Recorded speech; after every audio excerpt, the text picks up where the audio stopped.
আজকে তৈরি করে দেখাবো হুবহু মিষ্টির দোকানের মতো নিখুঁতি রেসিপি। এই ভিডিওটাও একটা রিকোয়েস্টেড ভিডিও। আমার মিষ্টিটা কতটা পারফেক্ট হয়েছে সেটা নিশ্চয়ই দেখে বুঝতে পেরেছেন। আমার এই রেসিপিটা আশা করি অন্য অন্য মিষ্টি রেসিপির মতো আপনাদের খুব ভালো লাগবে। ভিনেগার জলটা আমি রেডি করে নিচ্ছি। এখানে দিয়ে দিচ্ছি 3 টেবিল চামচ প্লাস হাফ টেবিল চামচ জল, আর ভিনেগারটাও 3 টেবিল চামচ প্লাস হাফ টেবিল চামচ দিয়ে দিচ্ছি। ভিনেগারের সঠিক মাপ হলো সমপরিমাণ জলের সাথে সমপরিমাণ ভিনেগার দিতে হবে। এবার ছানা কাটার জন্য আমি 1 কেজি দুধ নিয়েছি। আমি প্রত্যেকটা রেসিপির মধ্যে মিষ্টি বানানোর সাথে সাথে ছানার রেসিপিটাও দিয়ে দিচ্ছি, কারণ আপনারা অনেকেই কমেন্ট করেন ছানার রেসিপি খুঁজে পাচ্ছি না। দুধটা ফুটে উঠলেই কিন্তু আমি গ্যাসটা বন্ধ করে দেব। এই দুধটা জাল দিয়ে ঘন করার কোনো প্রয়োজন নাই। এই দুধ জাল দিয়ে ঘন করা যাবে না বা সর পড়তেও দেওয়া যাবে না, তাহলে ছানাটা কিন্তু ভালো হবে না। আর মিষ্টি বানানোর প্রধান উপকরণ কিন্তু ছানা। ছানা না ভালো হলে আপনার মিষ্টি কিন্তু কখনোই ভালো হবে না, আপনি যত ভালো করেই মিষ্টি বানান না কেন। দুধটা কিন্তু ফুটে উঠেছে। দুধটা যখন এভাবে ফুটে উঠতে নেবে আমি কিন্তু গ্যাস বন্ধ করে দিব। ছানা কাটার জন্য দুধটা ভালো করে একটা বলক দিয়ে নেবেন বা একবার ভালো করে ফুটিয়ে নেবেন। দুধটা যখন ফুটে উপরে উঠবে তখন কিন্তু গ্যাসটা বন্ধ করে দেব। আমি কিন্তু গ্যাসটা বন্ধ করে দিয়েছি, আর গ্যাসটা বন্ধ করার সাথে সাথে কিন্তু এভাবে দুধটা নেড়ে দিতে হবে। এই দুধের উপর কিন্তু সর পড়তে দেওয়া যাবে না, মাঝে মাঝেই নেড়ে নেড়ে দিতে হবে। দুধটা এবার আমি গ্যাস থেকে নামিয়ে নিয়েছি। এখানে থাকছে একটা টিপস, গরম দুধে কিন্তু কখনোই ছানা কাটা যাবে না, তাই ছানাটা কিন্তু আমাদের নরম করে কাটতে হবে। আমি কিন্তু মাঝে মাঝেই নেড়ে দিচ্ছি। গরম দুধে আপনারা যদি ছানা কাটেন তাহলে ছানাটা কিন্তু অনেক বেশি কড়া হয়ে যাবে, আর এই ছানা দিয়ে মিষ্টি করলে মিষ্টিগুলো কিন্তু শক্ত হয়ে যাবে। এবার 4 মিনিট ঠান্ডা করার পর আমি ছানাটা কেটে নেব। আমি অল্প একটু ভিনেগার দিয়ে দুধের মধ্যে এভাবে মিশিয়ে দিয়ে দিচ্ছি, আর ভিনেগারটা দেওয়ার পর ঘুরি ধরে 30 সেকেন্ড অপেক্ষা করতে হবে। মিষ্টির দোকানে যেভাবে ঠিক ছানাটা বানানো হয় আপনাদের কিন্তু আমি সেইভাবেই তৈরি করে দেখাচ্ছি। এই তো ভিনেগারটা দেওয়ার পর আমি 30 সেকেন্ড পর আস্তে আস্তে নেড়ে নেড়ে ছানাটা কেটে নেব। 30 সেকেন্ড হয়ে গেছে, এবার নেড়ে নেড়ে আমি ছানাটা কেটে নিচ্ছি। তাড়াহুড়ো করে ছানাটা কাটা যাবে না। আমি কিন্তু সব ভিনেগার দিয়ে একবারে ছানাটা কাটবো না, অল্প অল্প ভিনেগার দিয়ে বারে বারে ছানাটা কেটে নেব। আবারও ভিনেগার দিয়ে দিচ্ছি। এই ছানাটা কিন্তু একটু নরম করে কাটতে হবে, খুব চড়া করে কাটা যাবে না। আমি সেমভাবে ভিনেগারটা মিশিয়ে আবারও ছানাটা কেটে নিচ্ছি। আপনারা দেখে বুঝে নেবেন, সব সময় বলে বোঝানো যায় না। আমার রেসিপিটা আপনাদের যদি ভালো লাগে তাহলে লাইক, কমেন্ট, ফ্রেন্ডস অ্যান্ড ফ্যামিলির সাথে শেয়ার করবেন, আর খুব বেশি ভালো লাগলে চ্যানেলটা অবশ্যই সাবস্ক্রাইব করবেন। দেখুন ছানাটা কিন্তু আমি খুব নরমভাবে কেটেছি, কড়া করে কাটিনি। এখন আমি আর দেরি করব না, ছানা থেকে জলটা ঝরিয়ে নেব, কারণ অনেক সময় যদি ছানাটা গরম জলের মধ্যে থাকে তাহলে ছানাটা কিন্তু ওভারকুক হয়ে যাবে, তাহলে এই ছানা দিয়ে মিষ্টি করলে মিষ্টি কিন্তু শক্ত হয়ে যাবে। তাই ঠান্ডা জল দিয়ে ছানাটা কিন্তু দ্রুত ধুয়ে নিতে হবে। ছানা থেকে গরম ভাব বের হওয়া না পর্যন্ত ছানাটা ভালো করে ধুয়ে নিতে হবে। দেখুন ছানাটা আমি ঠান্ডা জল দিয়ে খুব ভালো করে ধুয়ে নিচ্ছি। যতক্ষণ পর্যন্ত ছানার ভেতর থেকে গরম ভাব না যায় ততক্ষণ পর্যন্ত আমি ছানাটা ধুয়ে নেব। ছানাটা আমার ধোয়া হয়ে গেছে, এবার ছানা থেকে আমি জল ঝরিয়ে নেব। যতক্ষণ পর্যন্ত ছানা থেকে জল ঝরা বন্ধ না হচ্ছে ততক্ষণ পর্যন্ত আমি ছানাটা ঝুলিয়ে রাখব, এবং ছানা থেকে যখন জল পড়া বন্ধ হয়ে যাবে তখন মোটা একটা তোয়ালে দিয়ে ছানাটা আমি মুড়িয়ে রাখব। আপনারা মোটা সুতি কাপড় দিয়েও মুড়িয়ে রাখতে পারেন, তাহলে ছানার মধ্যে যে অতিরিক্ত জল থাকবে সেটা আর থাকবে না।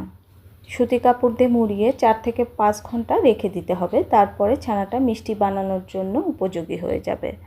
আমার ছানাটা রেডি হয়ে গেছে। দেখুন ছানাটা কতটা ক্রিমের মতো তৈরি হয়ে গেছে, আর ছানাটা কিন্তু অনেক সফট। এবার ছানাটা আমি প্রথমে হাতের 5 আঙ্গুল দিয়ে ছানাটা আমি মেখে নেব, একদম ক্রিমের মতো করে মেখে নেব। আর ছানার মধ্যে যে দানাটা থাকে সেই দানাটা কিন্তু ভেঙে নিতে হবে প্রথমে। ছানাটা দেখুন আমি ক্রিমের মতো করে মেখে নিয়েছি। এই নিখুঁতি বানানোর জন্য লাগবে আমার বড় এলাচ। এটা কিন্তু এলাচ দেওয়া যাবে না, এখানে বড় এলাচটাই দিতে হবে, তবেই কিন্তু মিষ্টির দোকানের মতো হবে। এই যে বড় দানাগুলো আমি নিয়ে নিয়েছি, এবার বড় দানাগুলো আমি আধ ভাঙা করে নেব। এই তো বড় দানা আমি ভেঙে গুঁড়ো করে নিয়েছি। এবার দিয়ে দিচ্ছি 4 টেবিল চামচ ময়দা। এবার সব কিছু ভালোভাবে মেখে নেব। প্রথমে চটকে মেখে নেব, তারপরে হাতের তালু দিয়ে ভালোভাবে মিশিয়ে নেব। এই তো খুব সুন্দরভাবে মিশিয়ে নিয়েছি। খুব সুন্দর করে মিশিয়ে নিয়েছি। এবার দিয়ে দিচ্ছি 1 চা চামচ চিনি, আর চিনিটা দিয়েও আমি ভালো করে মিশিয়ে নেব। চিনিটা দেওয়ার পর ছানাটা আবার হাতের 5 আঙ্গুল দিয়ে ডলে ডলে ভালো করে মিশিয়ে নেব। চিনিটা দেওয়ার পর ভালো করে মেখে আমি 5 মিনিট রেস্টে রেখে দেব, যাতে চিনিগুলো খুব সুন্দরভাবে গলে যায়। এবার ছানাটা আমি 5 মিনিটের মতো রেস্টে রেখে দেব। এবার মিষ্টি বানানোর জন্য আমি শিরা তৈরি করে নিচ্ছি। এর জন্য 2 কাপ চিনি দিয়ে দিচ্ছি, আর 2 কাপ চিনির জন্য আমি 2.5 কাপ জল দিয়ে দিচ্ছি। এই শিরাটা কিন্তু পাতলা শিরা হবে, কোনো 1 তার বা 2 তার বা ঘন শিরা হবে না। এখানে থাকছে একটা টিপস, ভাজা যত প্রকারে মিষ্টি তৈরি করবেন সব সময় পাতলা শিরাতে তৈরি করতে হবে। আপনি যদি এখানে মোটা শিরা তৈরি করেন তাহলে কিন্তু মিষ্টির মধ্যে রস ঢুকবে না, মিষ্টিগুলো কিন্তু নরম হবে না, ফুলবে না। চিনি গলে ফুটে উঠলেই শিরা তৈরি হয়ে যাবে। এই শিরা জাল দিয়ে ঘন করার কোনো প্রয়োজন নেই। আমার শিরাটা তৈরি হয়ে গেছে। এবার শিরাটা আমি ঢাকা দিয়ে রেখে দেব। ছানাটাও কিন্তু আমার রেডি হয়ে গেছে মিষ্টি বানানোর জন্য, আর চিনিটাও কিন্তু গলে গেছে। এদিকে একটা প্লেটে আমি সাদা তেল দিয়ে মেখে নিচ্ছি, কারণ মিষ্টিগুলো বানিয়ে আমি এই প্লেটে রাখবো।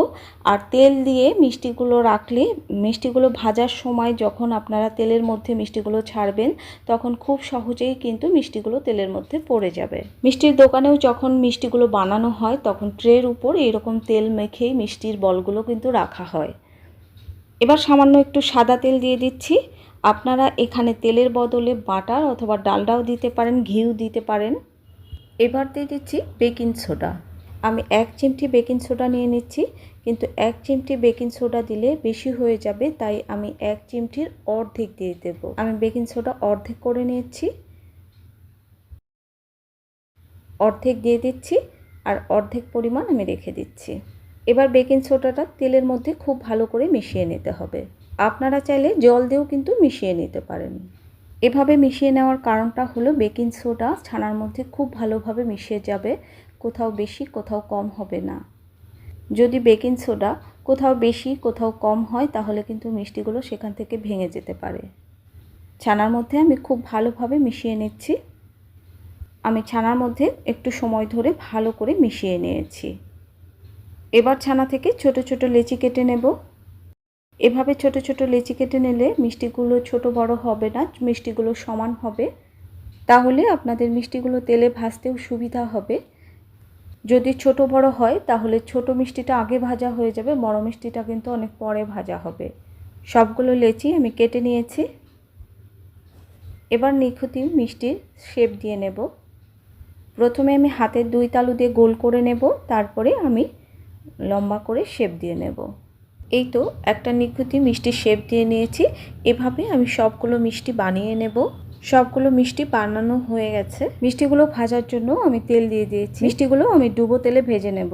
তেলের মধ্যে একটা আঙ্গুল দিয়ে দেখতে হবে তেলটা গরম হয়েছে কিনা। তেলটা একটু গরম হলেই আমি মিষ্টিগুলো ছেড়ে দিচ্ছি। আর প্লেটে তেল মেখে নেওয়ার কারণে এই দেখুন মিষ্টিগুলো কিন্তু খুব সহজেই তেলের মধ্যে পড়ে যাচ্ছে, লেগে ধরছে না। এইদিকে আমি শিরাটা একটু গরম করে ফুটিয়ে নেব, কারণ শিরাটা অনেক আগে তৈরি করেছি, শিরাটা ঠান্ডা হয়ে গেছে। ফুটে উঠলেই কিন্তু আমি বন্ধ করে দেব। মিষ্টিগুলো ছাড়ার কিছুক্ষণ পর দেখবেন এভাবে ছোট ছোট বুদবুদ উঠবে। এই সময় গ্যাসের আঁচটা একদম লো হিটে রাখতে হবে। এখানে হাই হিটে মিষ্টিগুলো ভাজা যাবে না। হাই হিটে মিষ্টিগুলো যদি ভাজা হয় তাহলে মিষ্টির উপরে খুব লাল হয়ে যাবে, আর ভেতরটা কিন্তু কাঁচা থেকে যাবে। তখন মিষ্টির ভেতরে কিন্তু এমনিতেই শক্ত হয়ে যাবে, মিষ্টিগুলো আর শিরার মধ্যে ভিজবে না। একটা সময় দেখবেন মিষ্টিগুলো একা একাই ভেসে উঠছে। একটু লক্ষ্য করুন, আমার মিষ্টিগুলো কিন্তু একা একাই ভেসে উঠছে। একটু পরে দেখবেন সবগুলো মিষ্টি কিন্তু ভেসে উঠবে। এবার মিষ্টিগুলো আমি হালকা হাতে একটু নেড়ে দিচ্ছি, আর এই সময় মিষ্টিগুলো কিন্তু অনেক নরম থাকে। মিষ্টিগুলো দেখুন ভেসে উঠেছে। মিষ্টিগুলো আরও কিছুক্ষণ আমি লো হিটে কুক করব, যতক্ষণ পর্যন্ত মিষ্টিগুলো খাস্তা না হয়। মিষ্টিগুলো ভেসে ওঠার পর কিছুক্ষণ কিন্তু লো হিটে ভেজে নিতে হবে। এই তো মিষ্টিগুলো কিন্তু সম্পূর্ণ ফুলে গেছে বা খাস্তা হয়ে গেছে। এখন গ্যাসের আঁচটা বাড়িয়ে দেব। মিষ্টির উপর যতক্ষণ পর্যন্ত হালকা কালার না আসে ততক্ষণ আমি হাই হিটে একটু ভেজে নেব। কালার চলে এসেছে, এবার আমি লো হিটে মিষ্টিগুলো ভেজে নেব নিখুঁতির কালার না আসা পর্যন্ত। এভাবে নেড়ে নেড়ে ভাজতে হবে। এভাবে নেড়ে নেড়ে ভাজলে মিষ্টিগুলো চারপাশ থেকে সমান কালার হবে, কোথাও বেশি কোথাও কম হবে না। এই তো দেখুন মিষ্টিগুলো কিন্তু অনেক লাল হয়ে গেছে, প্রায় নিখুঁতির কালার চলে এসেছে। এবার মিষ্টিগুলো সরাসরি আমি তেল থেকে তুলে শিরাতে ছেড়ে দেব। এবার মিষ্টিগুলো তোলার আগে আমি গ্যাসের আঁচটা বাড়িয়ে দেব। গ্যাসের আঁচটা বাড়িয়ে দিলে কি হবে, মিষ্টির মধ্যে অতিরিক্ত তেল থাকবে না।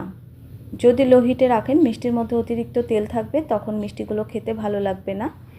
এবার মিষ্টিগুলো আমি ছেড়ে দিচ্ছি শিরার মধ্যে, আর শিরার মধ্যে দেওয়ার পর এভাবে নেড়ে নেড়ে দিতে হবে। এটা কিন্তু অবশ্যই নেড়ে দিতে হবে। এভাবে নেড়ে দিলে মিষ্টির মধ্যে রস খুব সহজেই ঢুকে যাবে, আর নাড়তে নাড়তেই আপনি বুঝতে পারবেন মিষ্টিগুলো কিন্তু ভার হয়ে যায়। কিছুক্ষণ পরেই দেখবেন মিষ্টিগুলো নরম হতে শুরু করেছে।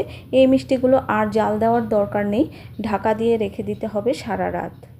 আর সারা রাত পর মিষ্টিগুলো দেখুন রস খেয়ে একদম টুসটুসে হয়ে গেছে। আর দেখুন মিষ্টিটা কত রসালো আর নরম তুলতুলে হয়েছে, আর খেতেও ভীষণ টেস্টি হয়েছে। এবার মিষ্টিগুলো আমি শিরা থেকে তুলে নিচ্ছি। এবার একটা মিষ্টি আমি কেটে দেখাচ্ছি, দেখুন ভেতরটা কতটা জালিদার হয়েছে।